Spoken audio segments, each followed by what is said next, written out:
என்ன மச்சான் படத்துக்கு வந்தேன் என்ன? பின்ன என்ன பார்க்கிங் டிக்கெட் போயிடும் வந்தேன், படத்துக்கு தானே வந்தேன்.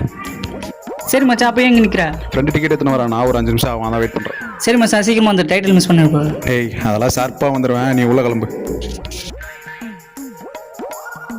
ஏய் எங்கடா இருக்கிற? இன்னும் 10 நிமிஷமா? டேய் 5 நிமிஷத்துல டைட்டில் கார்டே போட போறான்டா.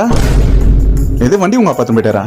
டேய் என்ன என்ன பண்ணுவோ தெரியுது, எப்படின்னா டிக்கெட் எடுத்துன்னு ஓடியாச்சும் வந்துடு. இதுக்கு மேலே என்ன அதெல்லாம் முடியாதா? எப்பா நானே 5 பேர்கிட்ட பிச்சை எடுத்து இந்த டிக்கெட் வாங்கிடுறா. டேய் மந்த் எண்டு வேறு, சீக்கிரம் வந்துடு, எனக்கு தெரியாது அதெல்லாம்.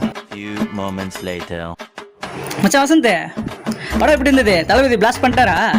டேய் சும்மா இருடா. பசங்க சூறு விட்டானுங்களா டைட்டில் காருக்கு? டேய் சும்மா இருடா. லாஸ்ட்டாக ஒரு நிமிஷம் மட்டும் அழுவ சார் மச்சான். என்ன ஒருத்த படமே பார்க்காம அழுவ வச்சிட்டான்டா. என்னடா சொல்கிற? அப்படி இப்படின்னு ஷார்ப்பாக வந்துடும்னு. டேய் நான் படம் பார்த்துட்டு வந்து வெறுப்பேத்திரியா? போங்கடா, நான் ரீல்ஸ்லேயே பார்த்துக்கிறேன். டேய் அதெல்லாம் ஷார்ப்பாக வந்துடுவேன், நீ உள்ள